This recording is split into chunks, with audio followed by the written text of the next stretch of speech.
Hello everyone, কি অবস্থা সবার? আমি এমডি আরমান হোসাইন ইঞ্জিনিয়ারিং শহর থেকে বলতেছি। বর্তমানে আমরা 4th ইন্ডাস্ট্রিয়াল রেভলিউশনের যুগে আছি, যেটাকে ডিজিটাল যুগ বা এআই এর যুগও বলা হয়। এবং এই সময়ে এসে আজ থেকে ১০ থেকে ১৫ বছর পূর্বে বা ২০ বছর পূর্বের যে আমাদের লাইফের ডেইলি এক্টিভিটিস বা সময়ের ব্যবহারটা ছিল, সেটার একটা ব্যাপক পরিবর্তন হয়েছে। এবং ওই সময়টাতে আমাদের একমাত্র বিনোদনের মাধ্যম ছিল খেলাধুলা। কিন্তু বর্তমান যুগে এসে আমাদের বিনোদনের জন্য অনেকগুলো মাধ্যম তৈরি হয়েছে, যার ভিতরে সবথেকে বড় মাধ্যম হচ্ছে আমাদের সোশ্যাল মিডিয়া। বর্তমানে এমন কোনো ব্যক্তিকে খুঁজে পাওয়া যাবে না যার কোনো সোশ্যাল মিডিয়া অ্যাকাউন্ট নাই বা যে সোশ্যাল মিডিয়াতে টাইম স্পেন্ড করে না। আর দ্বিতীয় যে বিষয়টা সেটা হচ্ছে স্পোর্টস। তবে এই স্পোর্টসটা আগের যুগের স্পোর্টস থেকে ডিফারেন্ট। কারণ একটা সময় আমরা স্পোর্টসটা খেলতাম মাঠে, সেটা ক্রিকেট হোক, ফুটবল, হকি বা যেকোনো ধরনের গেমস হোক। কিন্তু বর্তমানে সেই গেমস বা সেই স্পোর্টসগুলোকে অনলাইনে নিয়ে অনলাইন গেমস আকারে উপস্থাপন করা হয়েছে এবং বর্তমান প্রজন্ম এটার উপরে মত্ত থাকে।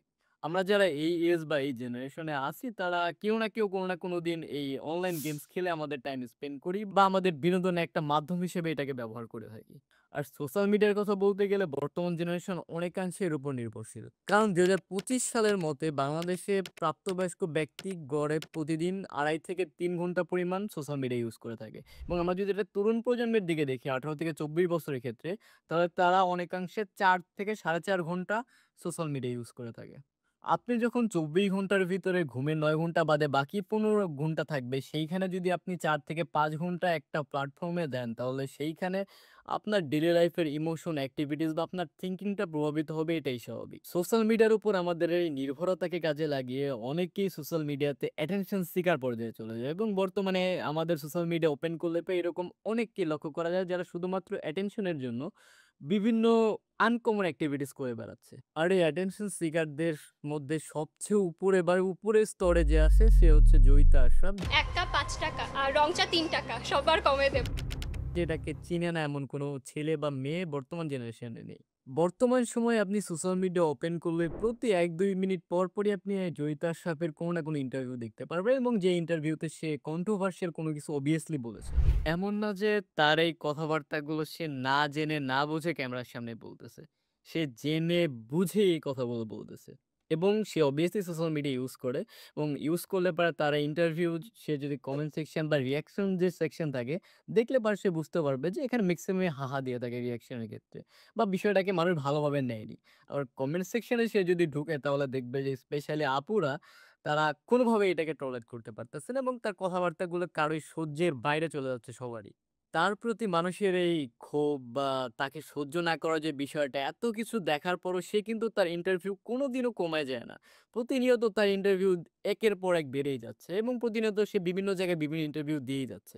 এটার পিছনে একটা স্পেসিফিক কারণ আছে। আপনারা obviously ২০২০, ২১, ২২ সালে যে TikTok এর স্বর্ণযুগ ছিল, ওই সময়টা obviously কেউ ভুলে যাননি। আর যদি ভুলেও গিয়ে থাকেন তাহলে আমি আপনাদের একটু ডেমো দিচ্ছি এখন।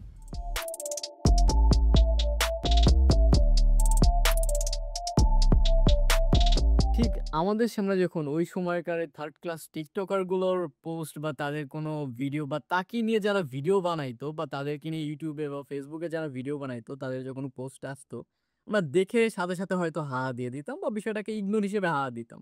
ইভেন অনেকে নিচে কমেন্ট করতো গালাগালি কমেন্ট যে বিষয়টা পছন্দ করেনি বা কোনোভাবেই নিতে পারতেছে না এজন্য গালাগালি হিসেবে কমেন্ট করতেছে। বাট এখানে সিস্টেমটা হচ্ছে ভিন্ন।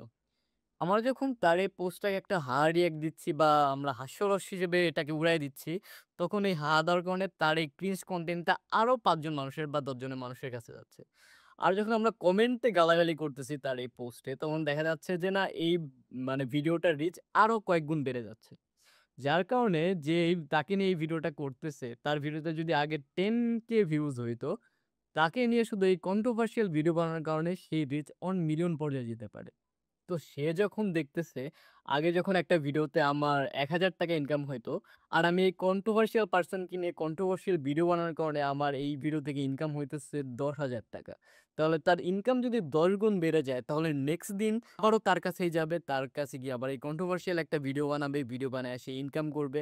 এখানে যে শুধুমাত্র যে ভিডিও বানাচ্ছে তার ইনকাম হচ্ছে সেরকম না। এই কন্ট্রোভার্সিয়াল যে ব্যক্তি আমরা যে টিকটকার গুলোর কথা বলি, তাদের সামনে যখন ভিডিওগুলো বানাতে যায় obviously তারা একটা চার্জ করে।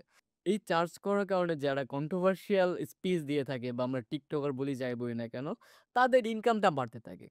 এদিকে রিপোর্টার বা সাংবাদিক বলি বা আমরা বিভিন্ন ইউটিউব চ্যানেল যারা হোল্ড করে তারা যখনই তাদের এই ইন্টারভিউ বা তাদের এই বক্তব্য নিতে যায়, তাদের যেভাবে ইনকাম যত বাড়তেছে, ঠিক একইভাবে এই টাইপের সো কল্ড ইনফ্লুয়েন্সার বা টিকটকার তাদেরও আয়ের এই সোর্সটা দিন, দিন বেড়ে যায়।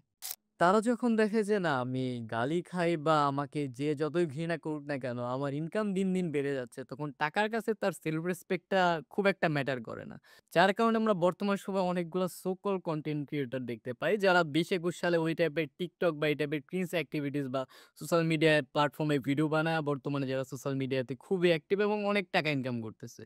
ঠিক একই পথ অবলম্বন করে আমাদের এই জয়িতা সাব আপু বলি বা সিনিয়র যাই বলি না কেন, সে ফেম চাচ্ছে বা সে ফেমাস হতে চাইতেছে এবং সে বর্তমানে অলরেডি হয়েও গেছে। এটার পেছনে বড় অবদান আছে আমাদের সো কল্ড কিছু সাংবাদিকের যারা এর ইন্টারভিউ নিয়ে, নিয়ে সোশ্যাল মিডিয়াতে আপলোড করে।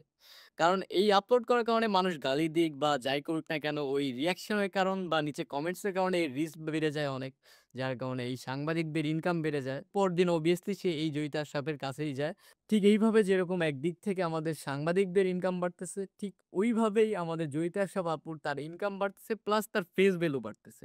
কারণ মানুষ তাকে বেশি চিনে এবং এই চেনার পরিচিতিটা এত পর্যায়ে চলে গেছে যে বর্তমানে তাকে নিয়ে বাংলাদেশের ন্যাশনাল টিভি পর্যায়ে তার ইন্টারভিউ নেওয়া হচ্ছে। হয় আমাকে জাতীয় বউ হিসেবে না, তারা আসলে মিন করতে চায় যে তারা এই ধরনের ক্যারেক্টারিস্টিক্স যাদের মাঝে আছে সেই ধরনের বউ চেয়ে। তাকে যখন একটা ন্যাশনাল টেলিভিশনে নিয়ে গিয়ে তার ইন্টারভিউ নেওয়া হয়, তাহলে অবভিয়াসলি তার পোস্টের কমেন্টে ভালো কেউ কিছু বলবে না এবং এটা ভালোভাবে কেউ নিবে না, এটাই স্বাভাবিক।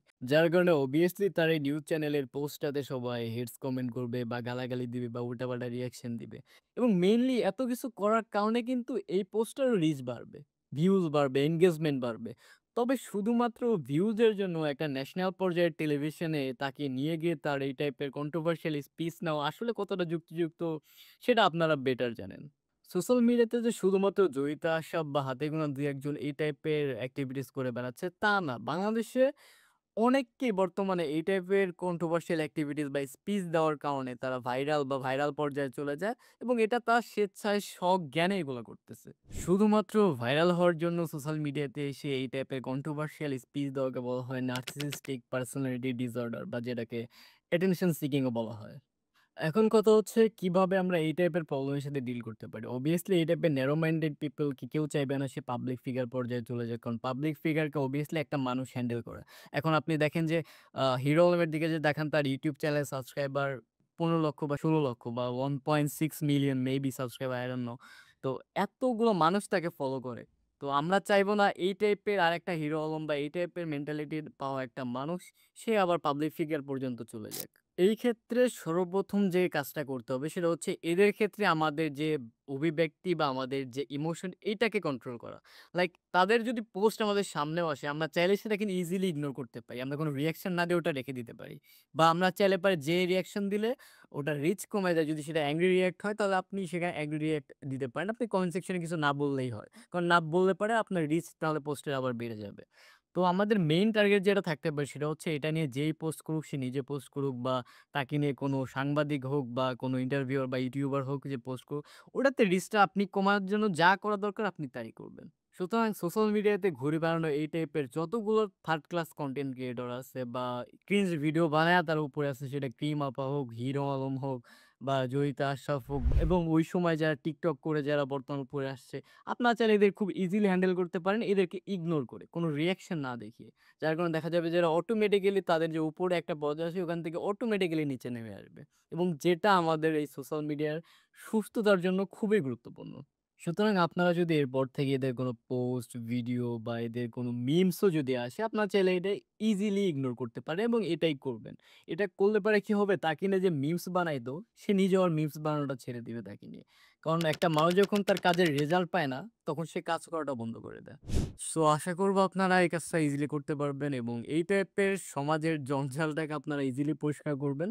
এবং এই আশা নিয়ে আজকের মতো যাচ্ছি। দেখা হবে পরবর্তী কোনো ভিডিওতে। যদি ইনফরমেটিভ এবং ভালো লাগে তাহলে সাবস্ক্রাইব করতে পারেন। Bye, by.